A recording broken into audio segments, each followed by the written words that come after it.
Magandang araw at kamusta sa lahat ng mga tagapakinig. Ako nga pala si Rodney, taga Cotabato. Matagal na rin po akong tagapakinig ng inyong channel. At dahil na rin sa aking pakikinig, ay nahikayat rin akong magpasa ng aking kwento.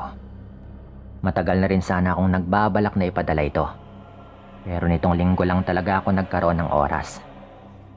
Bali itong aking ibabahagi ay naging karanasan namin ng aking asawa noong nagdadalang tao siya sa panganay naming anak. Taong 2001 po ito noong nangyari. At siya nga pala, Sir Dan. Itago na lang po ninyo yung aking asawa sa pangalang Lindy. Dahil nagdadalang tao po ito, minabuti naming sa bayan na nga muna pansamantalang tumira. May lumang bahay kasi kami ron. Kaya't nagpasya nga kaming doon na muna manatili. Sa kaparaan ng yun kasi, ay hindi ako mahihirapan sa pag-uwi. At kapag merong emergency, ay madali naming matutugunan yon. Sa mga unang buwan ng pagbubuntis ng asawa ko, ay hindi naman kami nakaranas ng kakaiba.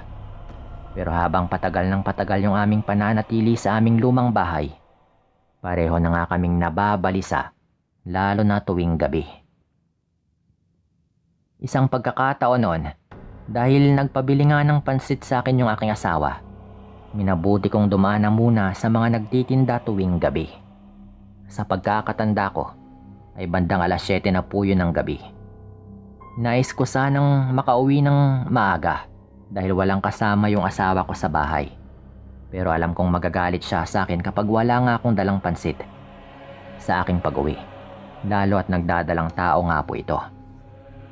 Nasa kalagitnaan na nga ako ng aking pagbibili noon nang sa hindi ko malamang dahilan ay nakaramdam na lang ako ng kakaibang kaba. Agad na pumasok sa aking isipan yung aking asawa. Kaya't nang makuha ko na nga yung aking binili, ay nagmadali na rin akong maglakad pa uwi sa aming bahay. Halos doble na rin po sa normal yung bilis ng paghakbang ko noon dahil sa labis na pag-aalala sa aking asawa. Malayo pa lang ako sa may tapat ng aming bahay ay may narinig na akong kalampagan noon. Inakala kong baka pinasok na nga kami ng magnanakaw.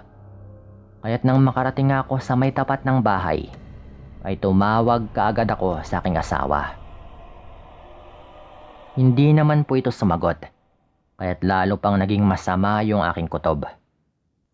Sa kadahilan ng yon, nagmadali na nga akong pumasok ng bahay. Saglit na tumigil yung kalampagang naririnig ko. Umahangos naman akong pumasok sa aming kwarto. At doon, naabutan kong tulog pa rin yung aking asawa. Noon din, naisip kong baka nanakawan nga kami.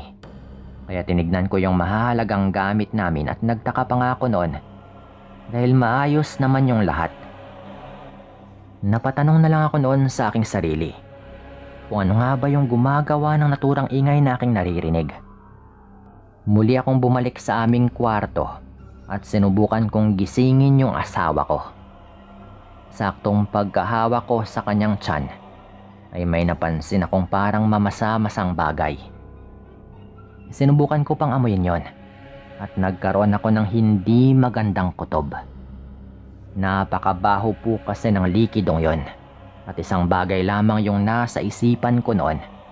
Walang iba kundi aswang yung gumawa ng ingay na aking naririnig. At yung malapot na likidong yon ay malamang laway nito.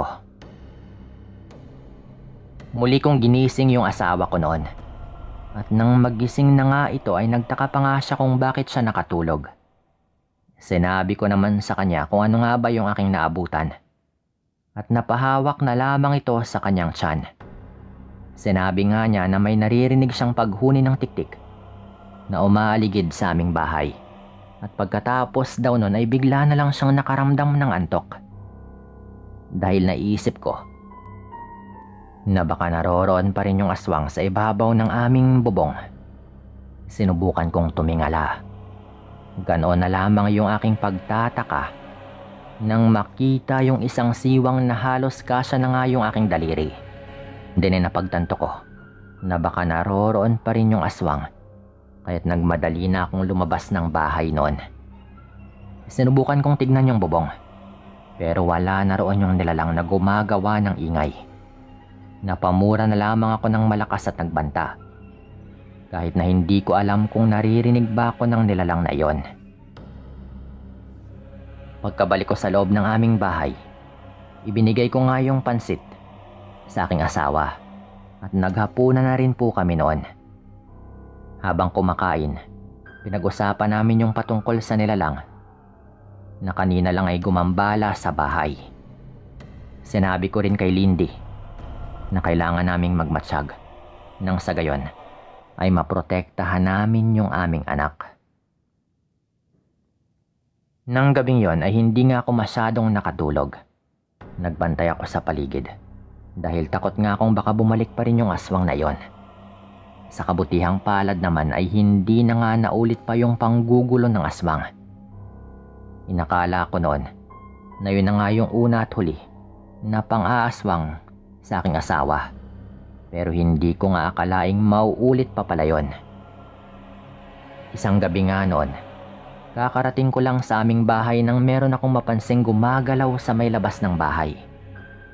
Sumilip nga ako sa bintana at minatsagan yung labas hanggang sa makasiguro na parang meron talagang nakamasid. Inakala kong baka tao lamang yon, ngunit nang mapansin kong nagbabaga yung kanyang mga mata, ay nagkaroon na ako ng kakaibang kutob na baka isa yung aswang. Dahil sa aking galit, pinuha ko nga yung itak at nagmadaling lumabas. Subalit nang nasa labas na nga ako, hindi ko na nakita pa sa pwestong yon yung naturang nilalang. Nagmatsyag ako sa buong paligid, pero nagtaka ko dahil sobrang tahimik ng kapaligiran. Naisip ko na baka may hindi magandang mangyayari, kaya't sinubukan kong ikutin yung paligid ng bahay. Nasa kalagitnaan nga ako ng aking pag-ikot nang may marinig akong kaluskos sa aming dingding. Gawa yun sa kahoy, kaya't kahit na kaunting kaluskos ay maririnig mo talaga. Lalo na at dahil na rin siguro sa kalumaan. Nang mapagtanto ko kung saan nga ba nang gagaling yung ingay na yon, nagmadali na akong pumunta roon. Ganoon na lang yung gulat ko nang malaman na malapit pala sa kwarto naming mag-asawa yung mga ingay na aking naririnig, at kita ko rin mula sa aking kinatatayuan noon ang isang mabalahibong nilalang na sumusubok na sirain yung dingding. Patuloy niya yung ginagawa na talagang sinusubukan nga niyang sirain yung dingding. Kaya't sinigawan ko nga po ito. Inihanda ko na rin yung aking itak dahil baka sugurin nga nito ako nang wala sa oras. Pagkatapos kong sumigaw, napalingon sa akin yung nilalang at kita kong nagbabaga yung kanyang mga mata. Minura ko pa nga po ito noon at binantaan na kapag may mangyaring masama ay hindi ako magdadalawang isip na siya ay patayin. Noong una ay parang baliwala lang sa kanya yung aking naging banta. Pero nung magsimula na nga akong maglakad ng papalapit sa kanya, mabilis po siyang umalis sa kanyang pwesto. Inakala ko pang alis na nga ito ng tuluyan noon. Ngunit lalo lang akong nakaramdam ng galit nung lumundag nga siya sa aming bubungan. Alam kong seryoso yung aswang na yon, na mabiktima yung asawa ko. Kaya't wala na akong nagawa noon kung hindi yung sumigaw upang makahingi ng tulong sa aming mga kapitbahay. Kahit na hindi naman ako sigurado kung may tutulong sa akin ng gabing yon. Ilang sandali akong naghintay, ngunit wala namang dumating. Kaya't hindi ko na nga inaksaya pa yung oras ko noon. Dahil dinig na dinig ko nga yung kaluskos ng aswang at naulinigan ko rin yung pag-ungol ng asawa ko dulot ng kirot ng kanyang tiyan. Naglakas loob na nga akong umakyat sa bubungan. Hindi ako sigurado sa aking ginagawa noon. Lalo pa't medyo luma na rin po yung aming atip. Pero isang bagay lamang yung nasa isipan ko noon. At yun yung maligtas yung aking mag-ina mula sa pag-atake ng aswang na yon. Saktong pagkaakyat ko ay nakita kong nakatuwad yung nilalang habang nakasilip sa ilalim. Dahil dito ay napamura na nga ako at muli siyang binantaan.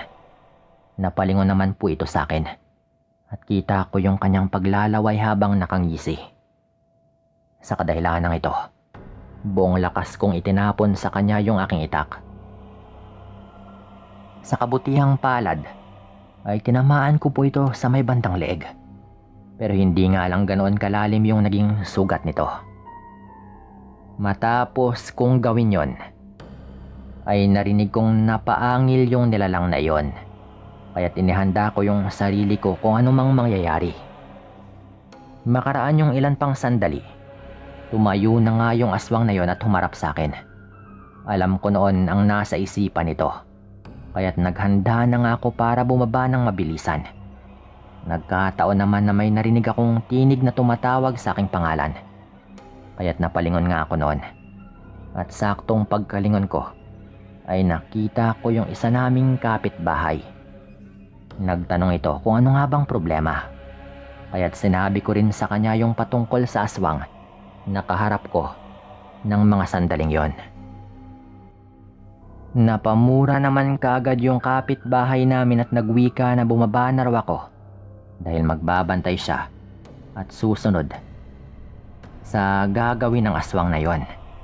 Pagkatapos niyang magwika ay saktong napalingon ako sa nilalang at nakita ko nga po itong atake na talaga sa akin. Sa kadahilanang yun ay nagmadali na akong bumaba. Nang makaalis na nga ako sa bubungan, lalo akong nataranta nang makarinig ako ng putok ng baril. Noon ko lang din naisip na marahil ay yung kapitbahay naming yon yung bumaril sa aswang. Nang makababa na nga ako ay nasundan pa nga ng 2 putok ng baril yung aking narinig. At kita kong bumagsak mula sa bubungan yung nilalang na yon. Umahangos naman yung kapitbahay naming yon at nagtanong sa akin, saan nga ba yon banda bumagsak? Hindi na rin ako nagdalawang isip pa at sinabihan ko nga siya patungkol sa bahagi kung saan nga bumagsak yung nilalang. Saktong ilang dipa na lang yung layo namin mula sa nilalang na yon ay nagmadali na itong tumakbo. Sa kadahilanang yon, binaril ulit siya ng aming kapitbahay at tinamaan niya po yon sa kanyang binti. Nabuwal yung aswang na yon at agaran ding napabangon. Napalingon pa nga siya sa amin noon at hindi ko alam kung ano nga bang ibig sabihin ng kanyang pagtitig na yon. Nang magsimula na sanang tumakas yung aswang, muli siyang binaril ng kapitbahay namin. Pero hindi namin inaasahan at biglaan po itong nagpalit ng kanyang anyo at naging malaibong nilalang. Agad din itong pumaitaas kaya't napatakbo na nga yung kapitbahay at muling binaril yung naturang aswang. Namangha ako noon dahil kitang-kita kong bumagsak yung aswang na yon sa hindi kalayuan. Dahil talagang magaling sa baril itong kapitbahay namin at may kalakihan din yung ibong yon. Pero dahil doon nga sa masukal na bahagi ito bumagsak, hindi na ako sumama pa sa kanya nung nagpunta nga siya sa kasukalang yon para tignan kung patay na nga ba yung nilalang. Lalo at wala ring kasama yung asawa ko. Noon din, minabuti kong bumalik na lamang sa loob ng bahay at sinabi ko nga sa asawa ko kung ano nga bang nangyari. Hanggang sa mga oras na yon, ay nanginginig pa rin siya dahil sa takot.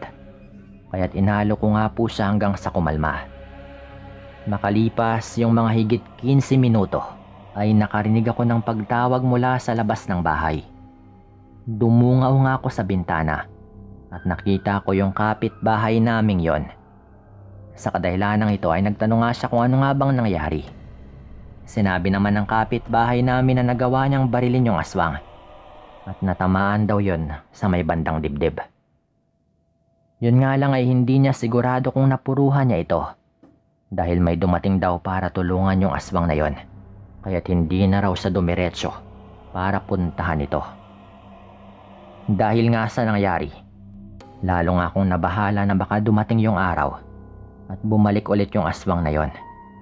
Dahil doon ay nagbigay nga ng suhestyon yung kapitbahay naming yon na kumonsulta na umano kami sa albularyo upang makahingi ng pangontra. Nagpasalamat ako sa kanya noon At kinabukasan din mismo ay pumunta nga kami ni Lindy sa isang albularyo upang makahingi ng pangontra. Sa kabutihang palad, siya na rin po yung nag-alok na siya na lamang daw yung maglilibing nun sa paligid ng aming bakuran. Nang sa gayon ay makita niya rin yung pwesto ng bahay. Yun nga yung kanyang ginawa. Sumama ito pag uwi namin at siya nga yung naglibing ng mga pangontra. Pagkatapos niyang gawin yon ay nagbigay pa nga ito sa amin ng buntot ng pagi na siyang panlaban daw sa aswang.